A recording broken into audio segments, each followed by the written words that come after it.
O Supremo Tribunal Federal retomou o julgamento que descriminaliza o porte de drogas para uso pessoal. Inclusive, temos a informação que há pouco quem confirmou o seu voto foi o ministro Nunes Marques. Ele votou de maneira contrária, a maioria pelo menos até agora. Então o placar está 5-3 a favor da descriminalização das drogas. Votaram contra no dia de hoje o ministro Nunes Marques e também André Mendonça. Lembrando que durante a abertura dessa sessão, o presidente da Corte, Luiz Roberto Barroso, afirmou que o caso está sendo analisado e é uma brecha na legislação, que não prevê pena de prisão para quem tem porte ou para quem é usuário de drogas. O magistrado também ressaltou que droga é ruim e que o tráfico de drogas precisa ser combatido. Por fim, Barroso declarou que o STF está estabelecendo apenas uma quantidade máxima de drogas que pode ser transportada por um usuário sem que isso seja enquadrado como tráfico de drogas. Vou chamar o José Maria Trindade em Brasília, que está acompanhando os detalhes desse julgamento que foi retomado na Suprema Corte Brasileira. Zé, seja bem-vindo, ótima noite a você. Chamou atenção na abertura da sessão de hoje as declarações e esse posicionamento de Luiz Roberto Barroso, que é o presidente da Corte, dizendo que, na verdade, o que está sendo analisado é um dispositivo da lei antidrogas e que o STF não tem objetivo de liberar as drogas. O que é preciso trazer para o debate, Zé? Pois diante da repercussão na sociedade, né, o presidente do Supremo achou por bem dizer que é contra drogas. Esse é um debate eterno. E devo dizer que eu entendo o que ele está falando. Às vezes, uma defesa de uma determinada técnica, de uma determinada maneira para evitar as drogas, pode parecer que está defendendo, mas não é. Ninguém ainda descobriu uma fórmula contra esta miséria humana que é droga.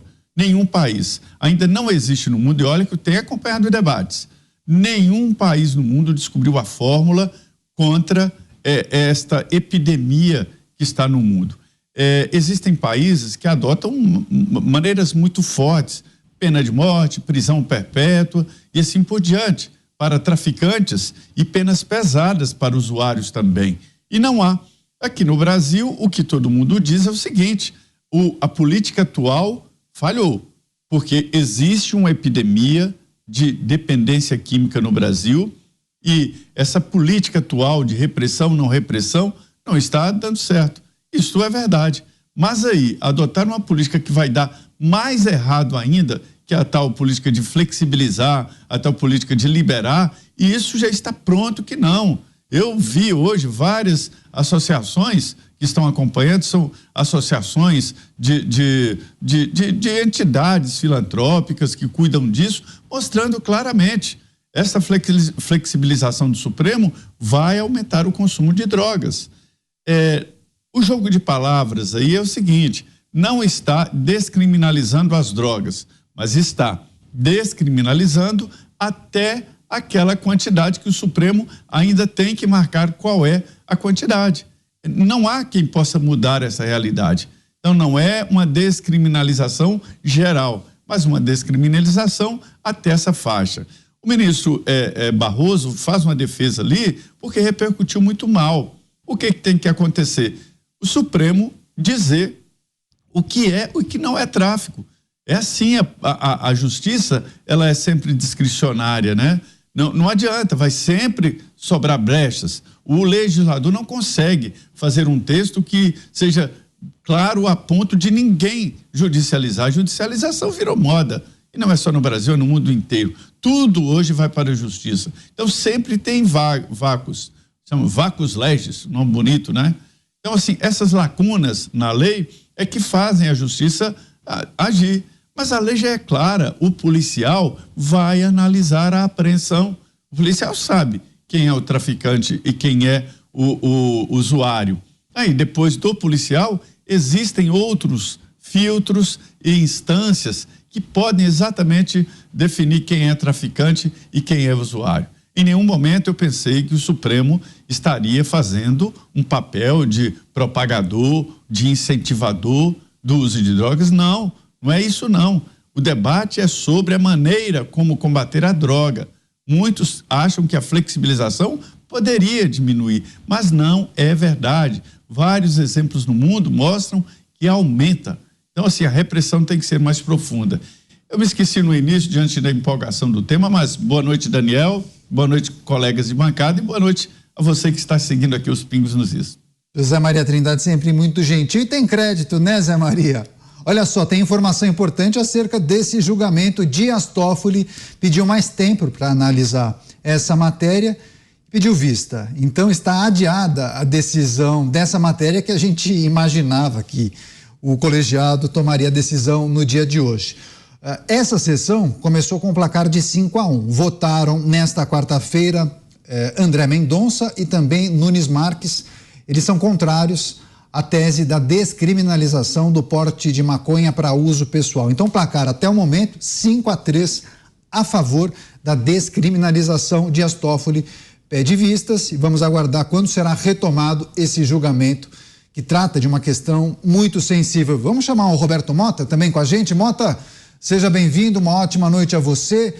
Tivemos uma fala importante do presidente da Corte, Luiz Roberto Barroso. Agora, ainda que ele tenha reforçado que as drogas são ruins, são péssimas, que é preciso combater o tráfico de drogas, quando você define uma quantidade para diferenciar o usuário do traficante, você não acaba criando um parâmetro para que o tráfico de drogas acabe se adaptando e cria aí uma figura que vai respeitar no varejo de drogas aquela quantidade que é estabelecida para o usuário, mas no fundo o que ele vai estar fazendo é justamente traficando drogas. Exato, e aí ele vai dizer, olha, seu guarda, eu tô com 49 gramas, eu sou um simples usuário. No dia seguinte ele vai estar lá com outras 49, no outro dia com outras 49. Boa noite, Daniel, boa noite, meus colegas de bancada. Boa noite, nossa querida audiência. Eu queria começar esclarecendo aqui um ponto. Muita gente diz que a política atual de combate às drogas, de guerra às drogas, não está dando certo. E aí eu sempre pergunto, com base em que você afirma isso, companheiro? Como é possível saber como estaria a situação se o tráfico não fosse combatido? Como é que você pode ter absoluta certeza de que nós não estaríamos numa situação muito pior? Basta olhar para dois países, Equador e El Salvador. Eles já dão uma medida de realidade. O ministro tem razão quando diz que a decisão da Corte Suprema não seria uma descriminalização do ponto de vista jurídico, porque a única coisa que a decisão da Corte faria seria dizer, a partir desta quantidade, o indivíduo é traficante. Abaixo desta quantidade, o indivíduo é usuário. No Brasil, o uso de drogas é crime. Só que tem um pequeno detalhe, não dá pena de prisão. Então, por isso a gente vê hoje o uso de drogas nas ruas, em todos os ambientes, em todos os lugares. Porque se alguém for preso, entre aspas, por um policial e levado por uma delegacia, ele sai imediatamente, porque o uso de drogas não tem pena de prisão, só dá uma bronca do juiz, ou ele pode pagar umas cestas básicas, prestar serviços comunitários. Então, na prática, as forças policiais não perdem mais tempo, levando para a delegacia um sujeito que está fumando maconha na rua. Eu não acredito mesmo, que nenhum ministro tenha intenção de liberar nem de estimular o uso de drogas. Mas a experiência nos mostra que essas serão as prováveis consequências de uma decisão como essa.